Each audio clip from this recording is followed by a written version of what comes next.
I can't see anything. Damn, we're off course. No, I can't see it. We're way off.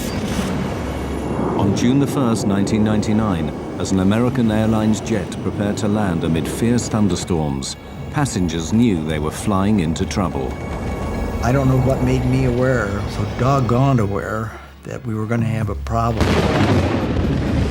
Oh, no! Within minutes, their worst fears would be realized. Other one! Other one! Other one! Other one!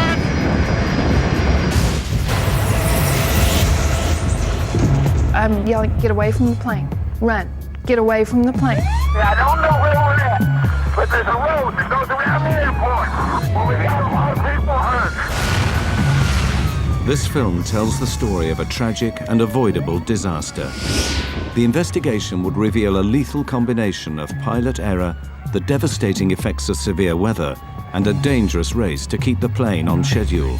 It would also uncover disturbing evidence of an industry-wide failing, one that could kill again at any time.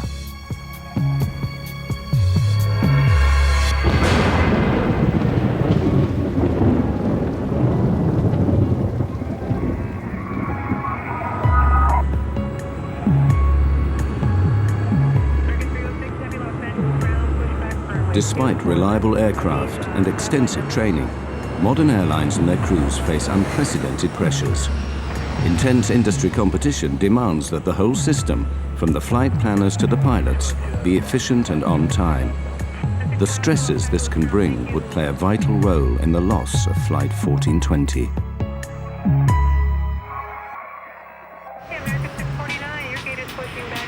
For a large operator like American Airlines, the pressures start with the complex task of scheduling their vast fleet. Dispatchers direct the planes around the world in a carefully choreographed dance.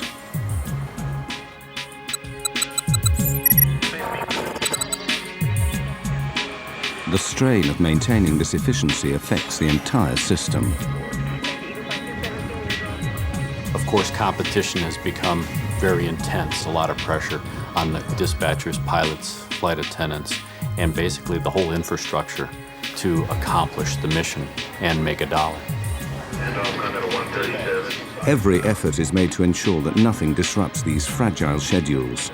But there is one variable that no airline can control: the weather.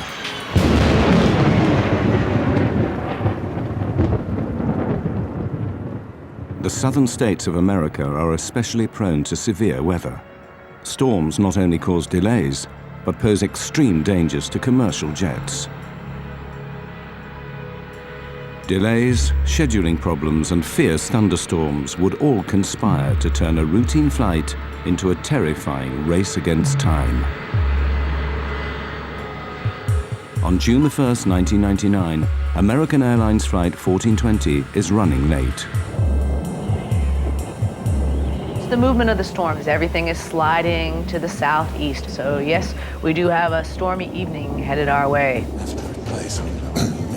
The delay of Flight 1420 put pressure on the pilots even before takeoff. The responsibility can fall on flight crews to keep a tight schedule on track. Dispatch, please. Yeah, it's Michael Arago. Crews have strict legal limits on their duty time. The first officer warned the dispatcher that they were in danger of running out of time. Duty time limit at around 11:16. The flight had to take off in the next hour or be cancelled. The pilots also became aware of another pressure caused by deteriorating weather near their destination. Pilots had a weather briefing that they got before they departed Dallas-Fort Worth, which provided the forecasts, the weather alerts. The dispatcher and the captain preparing for the flight looked at the weather information and thought they could get to Little Rock before the thunderstorms impacted. The 139 passengers just wanted to get home. I was traveling with my son and my daughter. We were coming home from our vacation. It was my daughter's first flight. The plane was late and there were a lot of delays, of course. It was tiring, it was frustrating, it was late at night. They soon began to sense that Flight 1420 was racing against the weather. As they called for us to board the plane, and they wanted us there and just to get on really quickly. Just get on, sit down, put your seatbelt on, we're going. They did mention that there was bad weather between us and Little Rock. They wanted to get ahead of the bad weather coming into Little Rock. Finally, over 2 hours behind schedule, Flight 1420 leaves Dallas. Unknown to the crew, the storms are already massing around Little Rock. 40 minutes later, 1420 is 100 miles from its destination. At this point, the voice recorder transcript reveals a calm and steady cockpit routine. American 1420, you gonna still want lower? So far, it's okay. So far, so good, ma'am. American 1420 will let you know. The first officer on American 1420 was a new hire. He had just recently completed training, and he had been paired on one of his first trips with this management captain. So now you had a very experienced pilot sitting in the left seat with the company, paired with a relatively new hire. Bushman and Origal are clearly relaxed as they plan their approach and landing. 25 for 24, set and armed. Think this stuff's gonna work out pretty well? Yeah, we're almost down to max landing weight. There's a moon out. Or a spaceship. Oh, it's the mothership. Center pump's coming off. All right. The pilots are keeping a close eye on the storms ahead. Onboard weather radar scans a cone-shaped area of sky in front of the plane. Potentially severe storms show up in red. There's your big wad diddly. Yeah, we got to get over there real quick.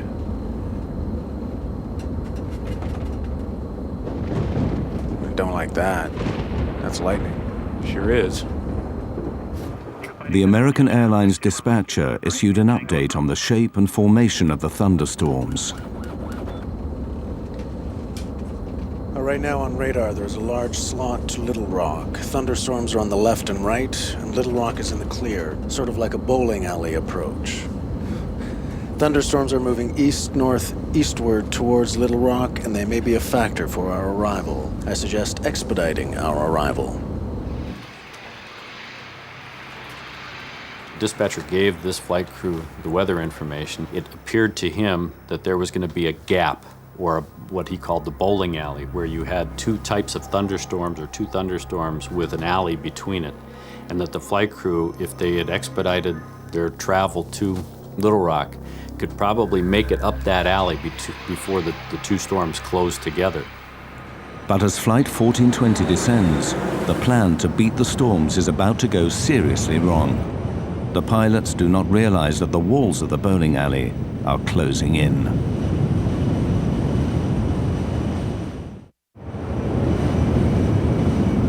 The route flown by American Airlines Flight 1420 is flanked by treacherous thunderstorms, a corridor the pilots call the bowling alley. With 80 miles to go, the path to Little Rock still appears to be clear.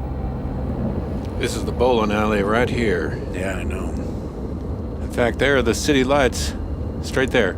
You want to go down? Not yet, but pretty soon. We're about 80 miles from the airport, and we started our descent toward it.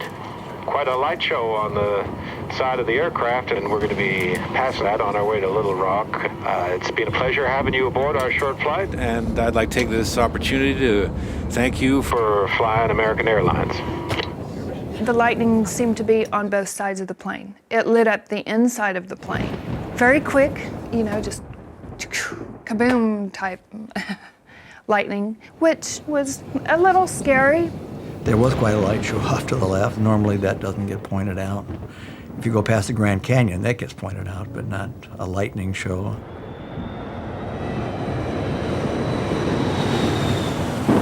As the plane descends, transcripts of the cockpit voice recordings show that the pilots are aware of rough weather ahead. Descent checks complete. We got to get there quick. Yep. Sit them down early.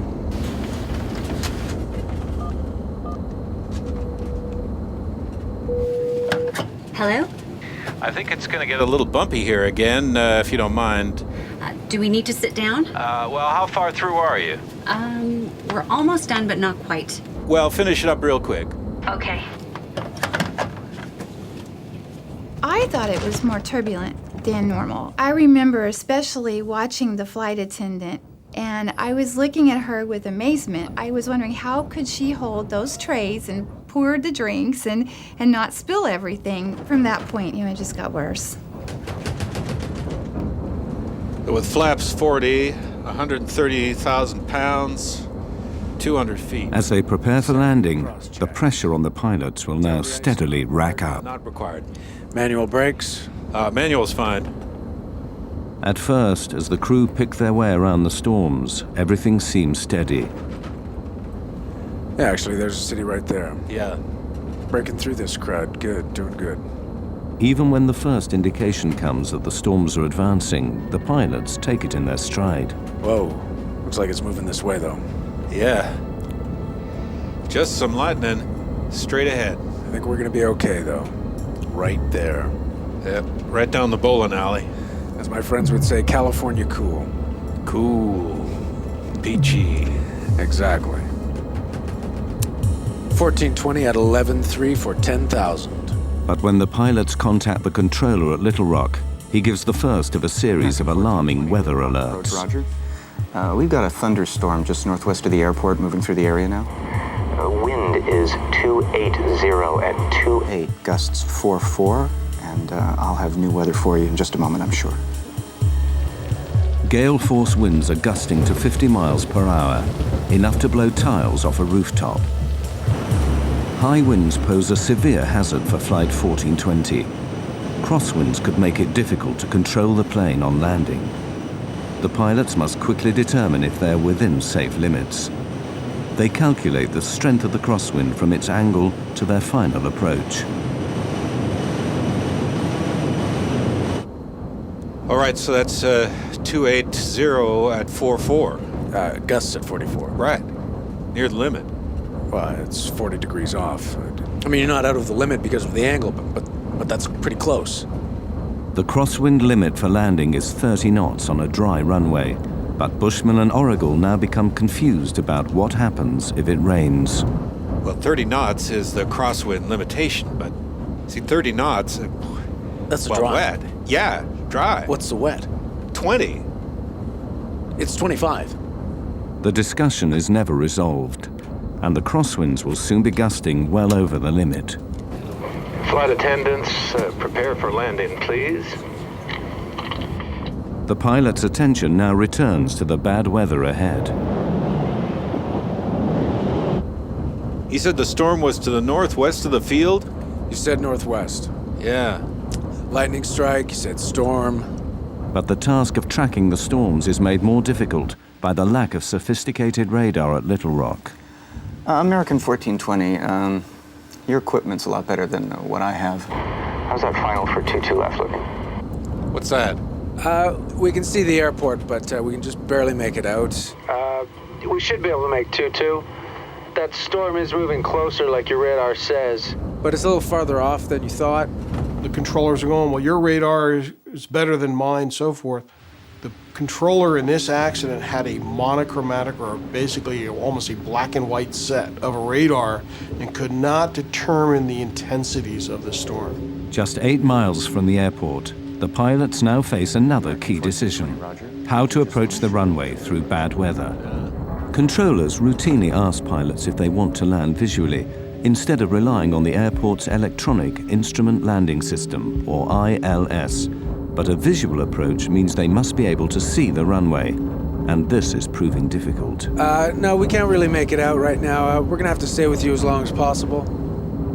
Now, as the wind suddenly changes direction, the pilot's problems quickly mount up. The wind's kind of kicked around a little bit right now. It's 330 at 11. Whoa. It's a little better than it was. Yeah, 330 is a tailwind, though. The crew now face the problem of having the wind behind them when they land, greatly increasing the dangers of overshooting the runway. Then the controller calls in with more bad news. Right now I have a wind shear alert. Wind shear is a sudden change of wind direction over a short distance. It is one of the most feared elements of a severe thunderstorm. To combat constantly shifting winds, the pilots are forced to throw away their previous approach plans and start again. They have to reverse the direction of their approach, so they will be landing into the wind.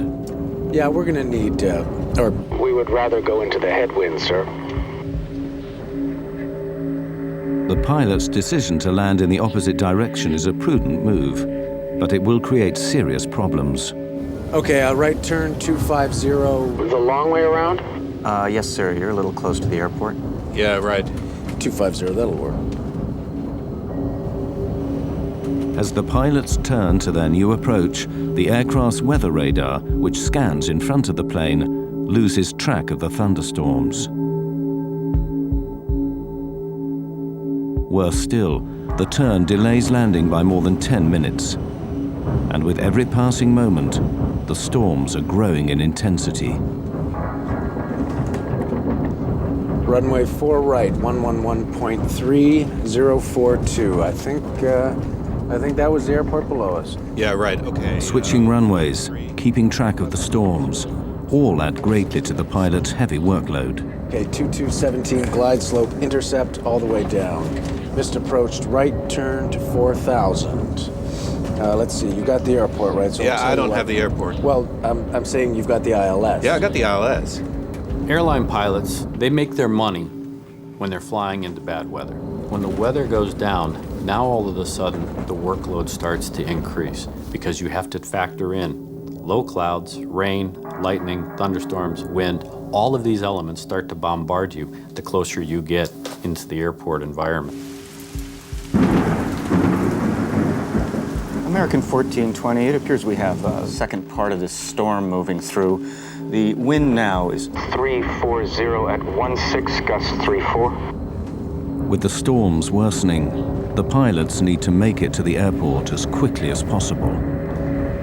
You want to accept the short approach, keep it tight? Yeah, but if you can see the runway, because I don't quite see it. Yeah, it's right there. All right. You see it? You just point me in the right direction, I'll start slowing down. Give me flaps 11. Damn, it's heading right over the field. American 1420, did you call me? We got the airport, but we're going right in between clouds. I think it's to my right, Off my 3 o'clock low, about 4 miles. American 1420, that's it. Do you want to shoot the visual approach, or you want to go out for the ILS? A visual approach will allow 1420 to reach the airport faster than one that depends on instruments. I can start the visual if we can do it. American 1420's cleared, visual approach, runway 4 right. If you lose it, need some help, let me know, please.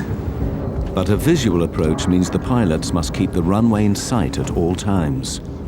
The transcripts now reveal rising confusion on the flight deck as the captain struggles to fix the position of the airport. Okay, did you notice something? Did you see the airport there? Where? There, okay, right. You're on a base for it, okay? It's right there. Well, I'm on a base now? It's like a dog leg. We're coming in, and there it is, right there. I lost it. You're downwind of it. It's right there. Well, I still don't see it. Just vector me. I don't know. American 1420, monitor 118.7, runway 4 right, cleared to land. The wind now 330 at 21. 18.7 will monitor, American 1420, thanks. Cleared to land, runway 4. See those red lights there. Now, what are they in relation to? There's the runway. There's 2 runways. Yeah, I know. See, we're losing it. I don't see how we can maintain visual. The pilots now have to abandon their direct visual approach and request help from Little Rock's instrument landing system. But this delays landing even further. Approach, American 1420. American 1420, yes, sir. Yeah, there's a cloud between us and the airport, and we've lost the field. We're on a vector. Well, basically we're on the last vector you gave us. Which is like a dog leg, it looks like.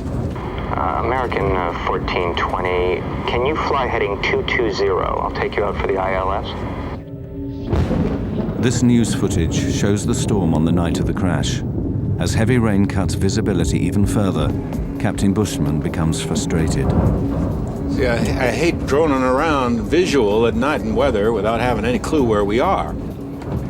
The thing that was really getting to me was I knew we were getting very low. I knew that the rain was not letting up and that we were being jolted around quite heavily.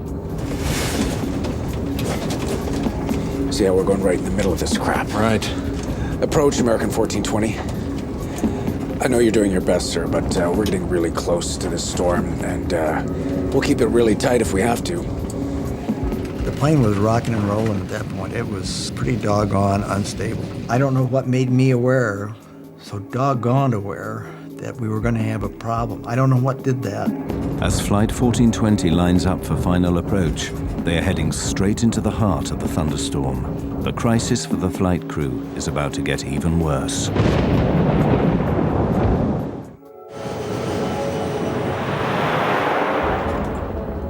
With Flight 1420 4 minutes from touchdown, severe thunderstorms give the pilots another major problem.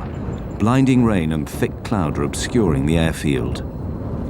The visibility on the runway, known as RVR, is getting dangerously low.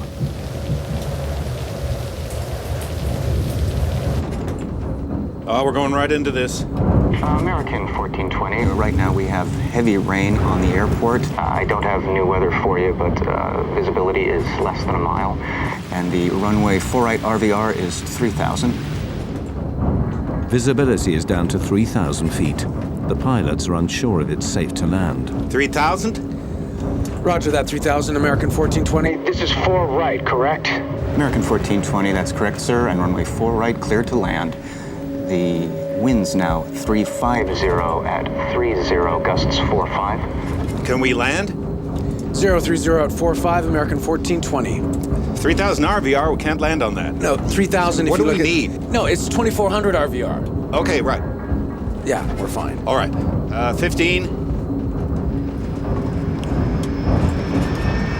Landing gear down.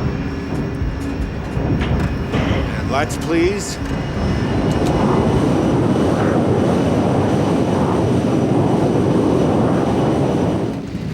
As we descended through a very dark black cloud. The rain seemed to be going horizontal.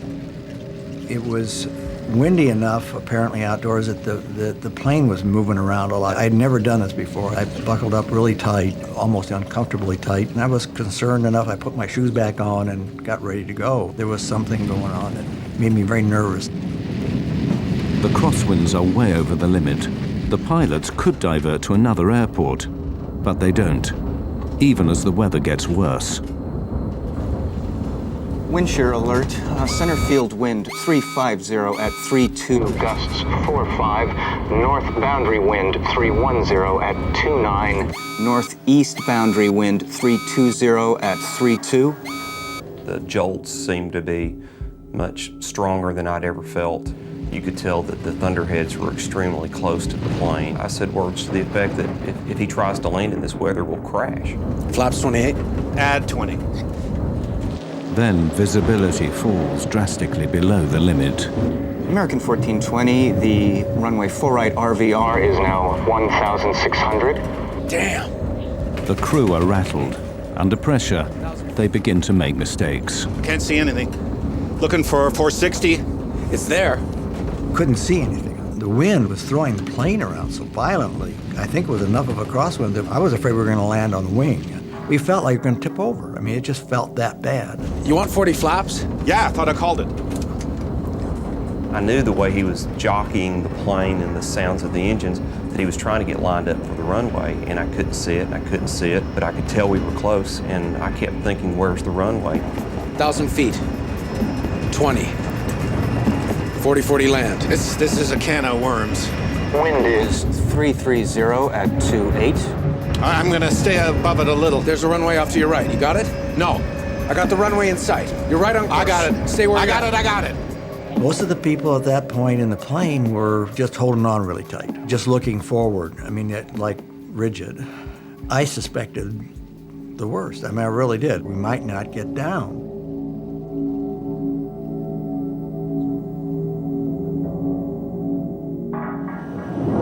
In the midst of fierce thunderstorms, Flight 1420 is about to land at Little Rock. Low visibility and high winds make the final approach treacherous. Wind 330 at 25. 500 feet. Plus 20. Wind 330 at 23. Damn, we're off course. No, I can't see it. Way off. I can't see anything. Got it? Got it! 100 feet. 50 feet. 40. 30. 20. 10.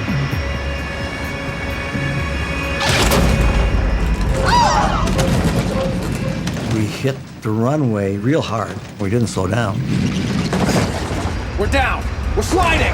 Oh, no. We were still going very, very, very fast. And at that point, I thought, we're dead. On the brakes!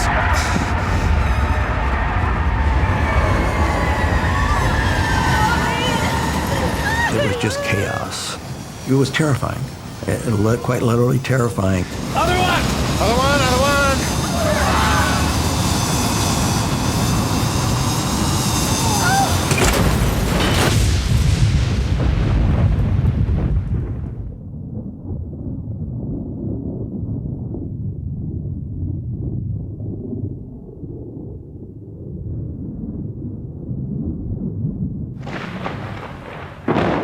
When the plane actually stopped, there was a moment of absolute, total silence.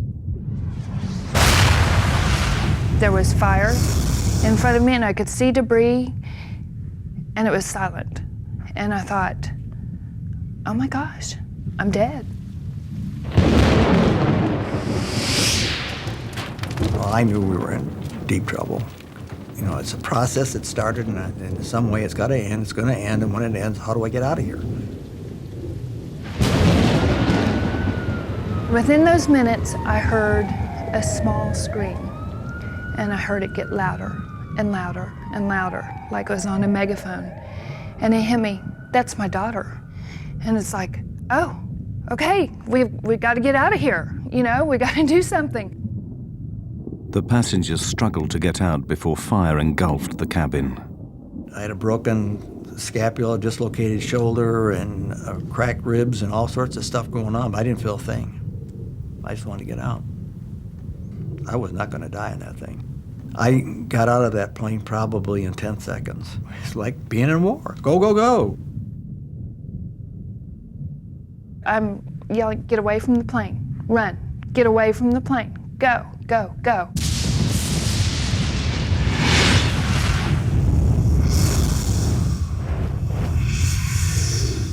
Some folks looked like they'd been in an explosion. Their clothes were tattered. I saw a man using his cell phone to call for help. Okay, I don't know where we're at, but there's a road that goes around the airport. Well, we got a lot of people hurt.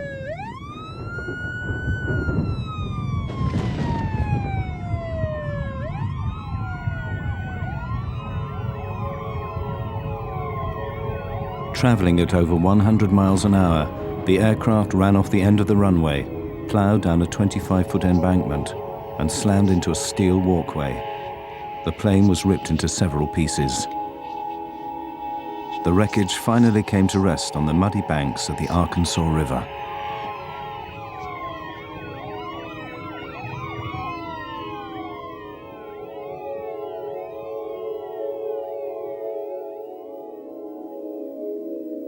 Ten passengers died in the crash.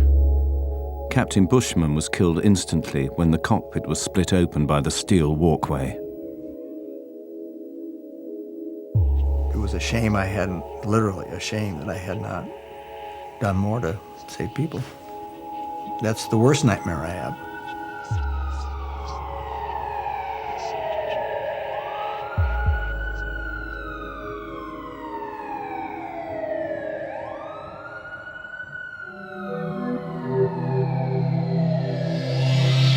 The U.S. National Transportation Safety Board was immediately notified. Greg Feith was the NTSB's chief investigator. The night American 1420 happened, I received a phone call about 1 o'clock in the morning from our communications center at the NTSB advising that there had been an aircraft accident at Little Rock, and there may be some fatalities involved. Fellow investigator Don Ike was quickly on the scene. There's a sense of adrenaline as an accident occurs like this, where you're being launched to the accident scene. And there's a strong urge to get there, to try to find out what happened, to document the facts so we can prevent it from happening. The NTSB set up a command center close to the site. They would spend the next 18 months piecing together the events that led to the crash. We did have a basic idea when we got on scene of what had happened. We just didn't know why. We knew the airplane went off the end of the runway. We knew that the pilots couldn't stop it. We knew that the aircraft was destroyed going through this catwalk. We knew that the subsequent post-crash fire killed people. We just didn't know why at that point. The NTSB worked backwards from the impact, piecing together the sequence of events from the final approach all the way back to Dallas-Fort Worth.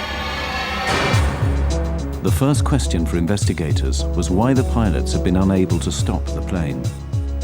Analysis of the tire tracks left by the skidding plane showed a complete loss of control after touchdown. When you look at the width of those tire tracks, you then see that the airplane wasn't going straight, but in fact was sliding sideways.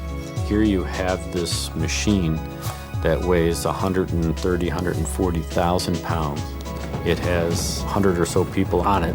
It is sliding uncontrolled off this runway.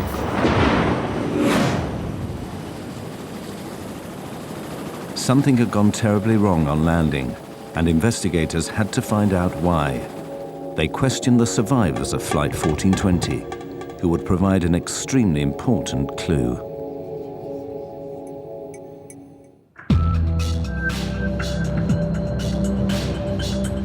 The NTSB investigators needed to find out why Flight 1420 had slid uncontrolled off the runway. They set out to interview surviving passengers, many of whom were local to Little Rock. Their eyewitness testimony would point the inquiry towards the most important mechanical system used to slow a plane down after landing.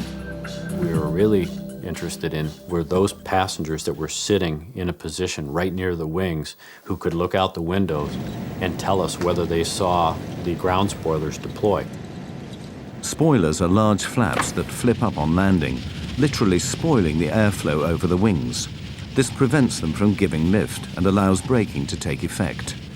Crucially, none of the passengers saw the spoilers deploy.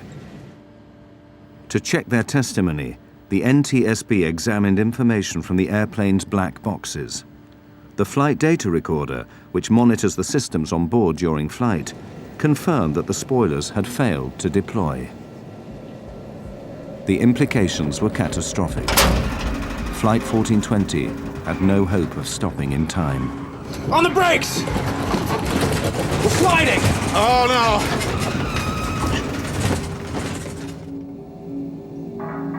no! So was the failure of the spoilers to deploy a mechanical problem? Or in the confusion of final approach, was it pilot error?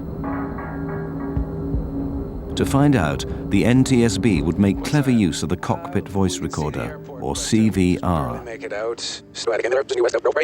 You want 40 flaps? Yeah, I thought I called it.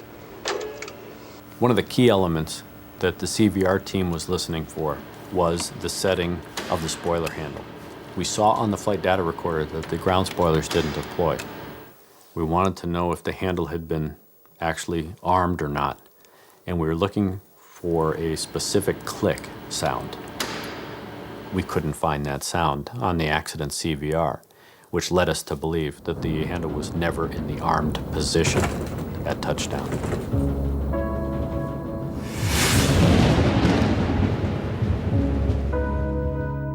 Intensely busy in the cockpit, the pilot simply forgot to arm the spoilers. Had they deployed, the MD-80 aircraft might have overshot the runway, but it would have stopped before hitting the catwalk. The pilots had made serious and ultimately fatal errors, but investigators wanted to know why. They suspected that pressures earlier in the flight led to these mistakes. They turned their attention to the weather.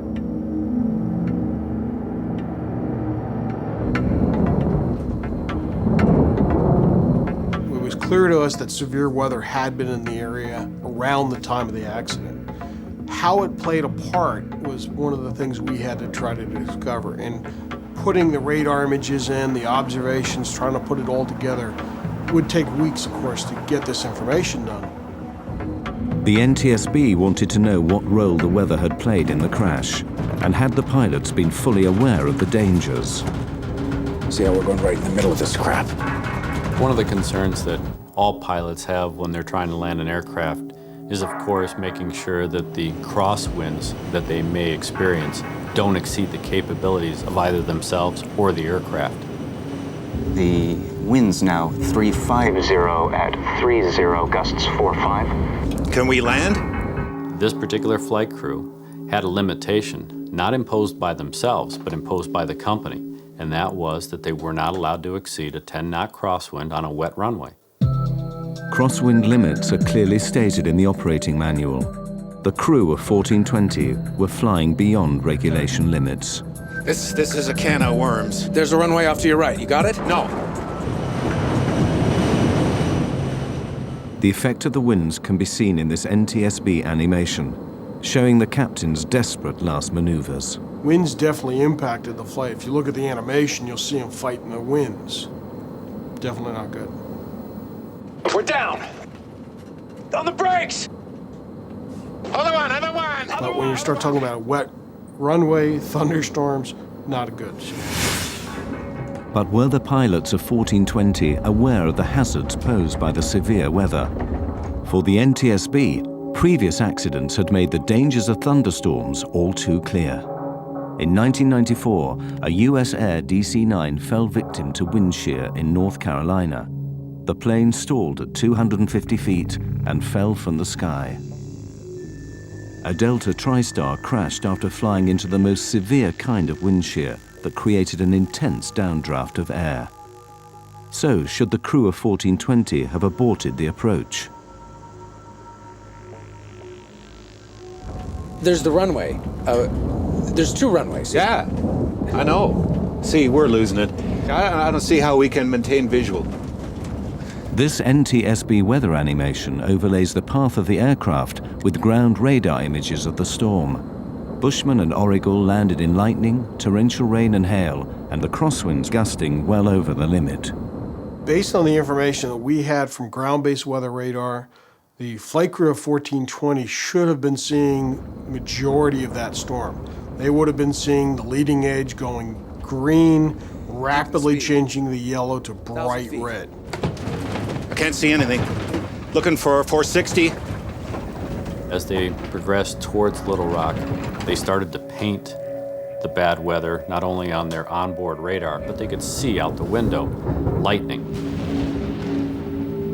And one of the key statements that this captain made, which basically summarized the entire flight, was the captain saying, I hate droning around visual at night in weather without having any clue where we are. I hate droning around at night when I don't know where I am. That was such a key statement. It was at that point, by an experienced 10,000-hour captain, that he should have abandoned the approach going into Little Rock and either gone to his alternate or made his way back to Dallas.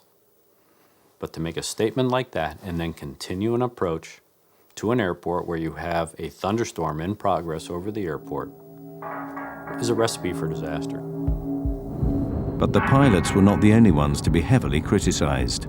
As the investigation continued, American Airlines flight policy would come under fire, and an industry-wide scandal was about to be exposed.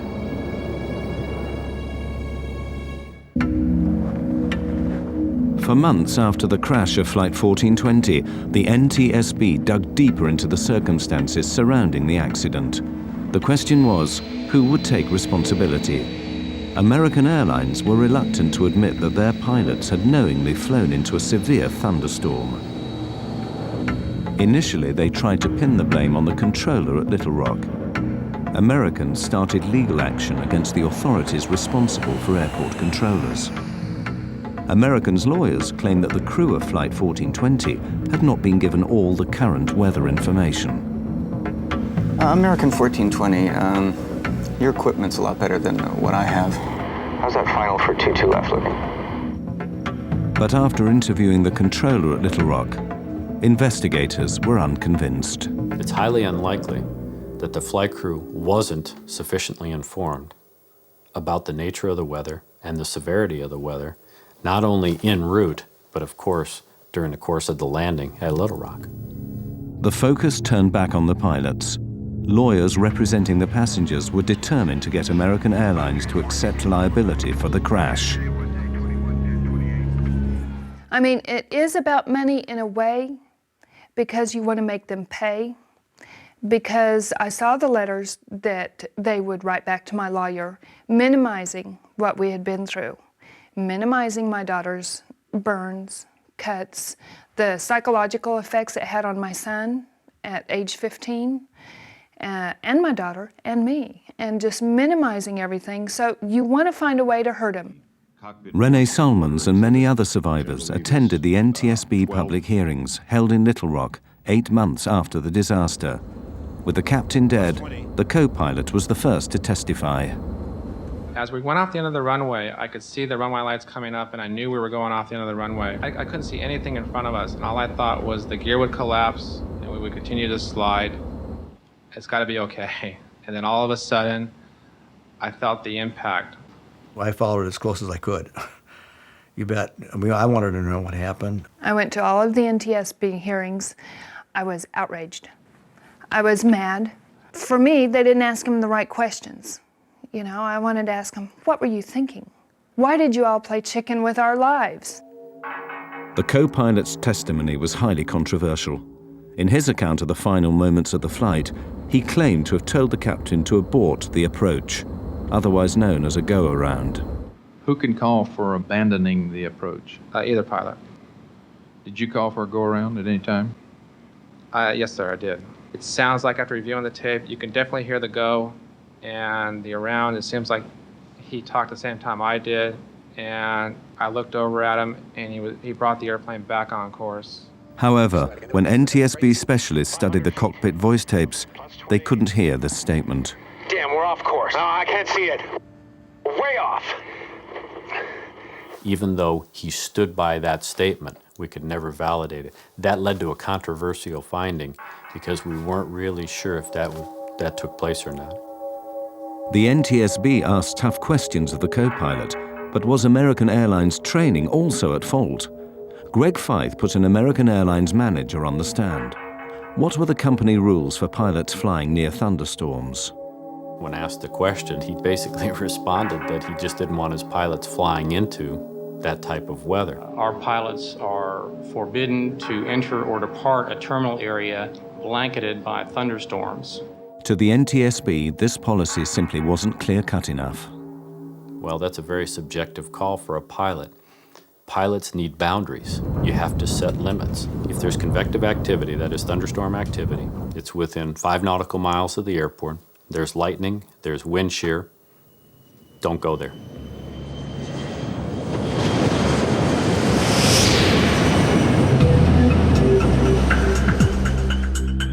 The deeper they looked, the more the NTSB found that flying into thunderstorms was disturbingly widespread.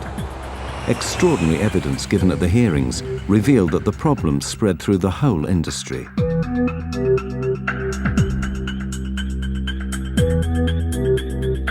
Expert analysts from MIT spent weeks recording the flight paths of planes landing at Dallas-Fort Worth. They waited for thunderstorms and watched how pilots reacted. Their animation plots the planes coming into land, overlaid with radar images of the storms. Anything yellow or orange is a potentially severe thunderstorm. Of the 2,000 encounters with thunderstorms, 2 out of 3 pilots flew into the storm and landed their aircraft. I was very surprised by the testimony at the public hearing, given the fact that they're flying the best equipment, typically have the best training, have the best information available to them. For those decisions to be made to continue into harm's way, it was very surprising to me that they tried to do that. Pilots know that if we go into that thunderstorm, we may not come out of that thunderstorm, and if we do, it may not be basically in one piece. Why did so many pilots fly into danger? The MIT researchers found pilots were more reckless if they were behind schedule, if it was night, and if aircraft in front of them were also flying into bad weather. In the Little Rock case, 2 of those 3 elements were present. It was night, and they were running late.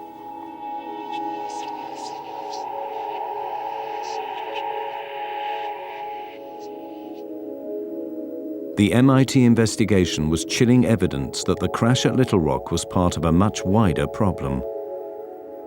We're not seeing a major improvement, put it bluntly. There's a limited time for training. Weather was a significant part that set up the stage of this accident. We do not condone any operation to be conducted in such weather. It is a known severe weather hazard, and it should have been suspended, no operation. Ironically, it also emerged that new technology may be partly to blame for bad decision-making. We're desensitizing pilots. We're putting weather radar on board aircraft. We're putting wind shear detection systems on airplanes. Most of these systems only react when you're in the hazard. That time, it may be too late. But the root causes behind the crash of 1420 went even deeper. Why were the pilots so determined to land? Greg Feith found the answer back at Dallas-Fort Worth, before the flight even left the ground. There he found signs of a deadly condition in aviation known as get-there-itis.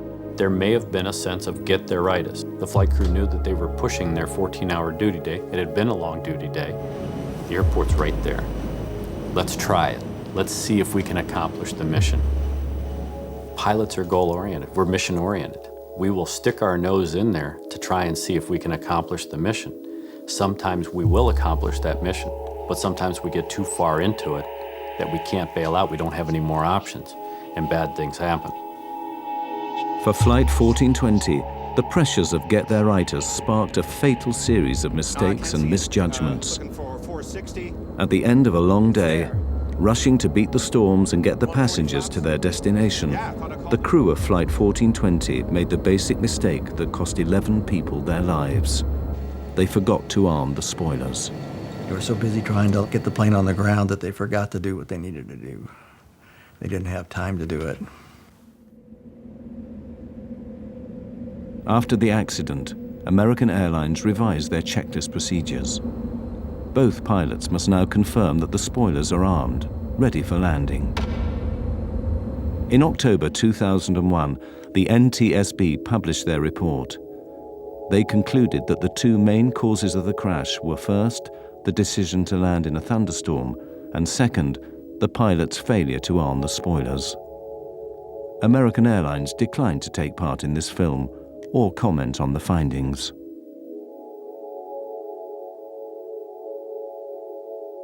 As an investigator, I had over 2 years to basically criticize and determine what the captain was trying to accomplish. That particular captain had seconds to make decisions based on the information he was getting. And while it's unfair for an acts investigator like myself to start pointing the finger, I wasn't there.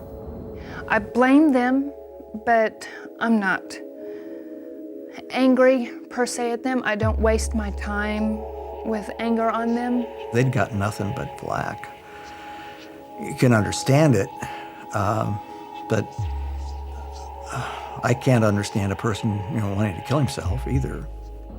We've been out and visited his grave at the Air Force Academy 3 times, and the guy just got caught up in a bad situation. I mean, been there, done that.